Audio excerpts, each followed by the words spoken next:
ځوان ملګری زمان بادشاه ترنم ښاغلی افسر الامور د افغان صاحب نه بلنه په ډېر درناوي سره ورکوم.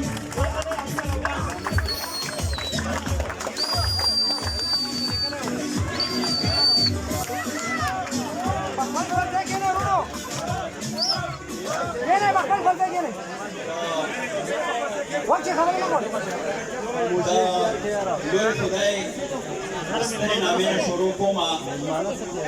هغه ذات چې حضرت محمد صلی الله علیه و آله وسلم ته یې خپل حبیب ویلي دي خپل خلیل د اور د فطرت برخلاف خپل د عظمتونو په مصداق باندې په اور کې روغ رمټو ساتو او د هغه ذات د نامې نه شروع کوم چې انسان ته یې احسن تقویم ویلي دي. رښتیا خبره خدا ده خبرې ډېرې زیاتې شوې زه د ګوالرۍ د خلکو په خپله مینه باندې دومره حیران کړم چې زه وایم چې شروع د کوم ځای نه وکړم او ختموم به یې په څه باندې غمونه به نه کوئ وایي بس که د غماز په منګول ناست وي پروا نشته ما ورله د زړه په غوښو نر باتور ساتلی دی صبر شروع کېږي هم ښه او ختمېږي به هم ښه یو خو دا ده چې لږه تیاره شوه نو اول زه دا ویل غواړم چې زمونږ ناسته تر سبا ده چاته چې کور نارې وهي او زه به شروع د دې ځای نه کومه چې زمونږ د سپین سر ادبي ټولنې ټولو په دلو دلو مننه کومه او ما ته د واصل صاحب یو شعر را یادېږي وایي دا چې په ویښتو کې زما سپین لګي دا مې په پښتو باندې ځواني راځي نن د سپین سر ادبي ټولنې ځواني د ځواني چې دا دومره ګڼه راغلې زه به بله خبره کومه تاسو به لږ خاموش یې ما به اورېږئ خبرې ډېرې مهمې دي به شعرونه مو ټپې هم کوو هر څه کوو هسې هم چې ویر شي په سرتوره ښه دی بله خبره به زه کومه د ګوالرۍ د خلکو د مینې ما ته چا وویل دلته استاده دانش صاحب راغلی و نو هغه دا نوم خطا کړو نو ما ویل چې دومره مینه څوک چاله ورکړي هغه نه خپل نوم هم هېرېږي نو د ځای نوم به څنګه صحیح وایي په هر حال زمانه به د ګوالرۍ نوم نه هېرېږي او رښتیا خبره دا ده تاسې به راته یاد وي دا نوم لکه څنګه چې راته راشد خان راشد یاد وي بله خبره به زه کومه ډېر محترم زمونږ قاري فرمان یوسفزی صاحب ما ډېر مخکې یو دوه شعرونه لیکلي وو چې زه یم د ښکلا مین ځکه خو په تا مین او زه په دې ملا مین دا ملا په ما مین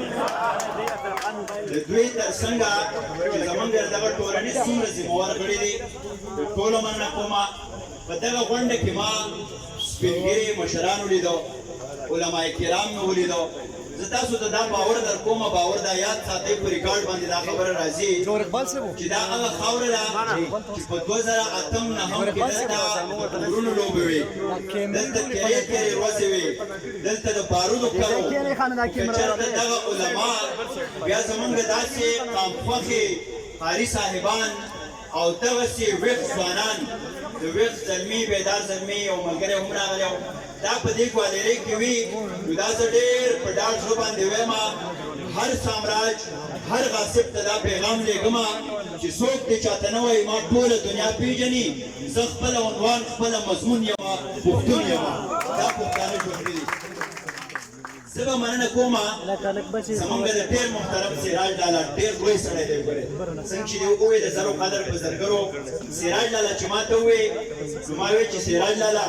دا خو زمونږ قاري صاحب دی ته ما ته ووایې چې خدای مکه دوزخ ته تللي نو زه به وایم چې سراج لالا دا دې لرې وړم تا سره به هر ځای ته ځم او که نیمه یم که نیمه نه یم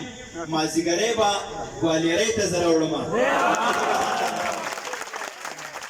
زمونږ بهتاب صاحب ډېر ښه شعرونه وویل نورو شاعرانو ځوانانو مې واورېدو ما ته یو هیله راکړه یو امید یې راکړو ډېر محترم امجد صاحب زمونږ د رسنیو ملګری دی زمونږ خبریال دی زمونږ نیاز صاحب ډېر تکړه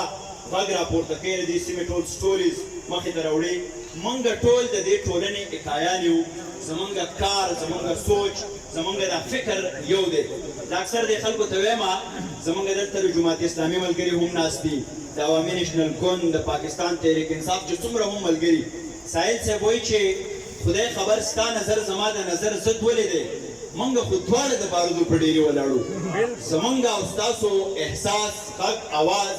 زغل او تګ یو دی او اقبال شاکر صاحب وایي چې دا نه چې څوک د خپلې نظریې بدلې کړي خو لږې د منفي رویې بدلې کړي موږ او تاسو د دې وطن څڼه سترګه به په شریکه کوو دا نظام به په شریکه باندې مخکې بوځو زه یو ځل بیا تاسو ته دا باور در کومه چې زه ځان د پښتون وطن په زلمو کې ډېر خوشقسمته زلمی ګڼم چې زه ګوالرۍ ته نن راغلم او په دې خاوره ولاړ یم دې لاره باندې راتلم سراج لاله رښتیا خبره دا ده چې ډېر ستړی شوم ما وی چې دا ګوالرۍ چېرته ده را زموږ نه روکه شوه که دا ولې نه راځي او دومره ستړی شوم چې ما زه به هلته خلکو ته څه وایم خو چې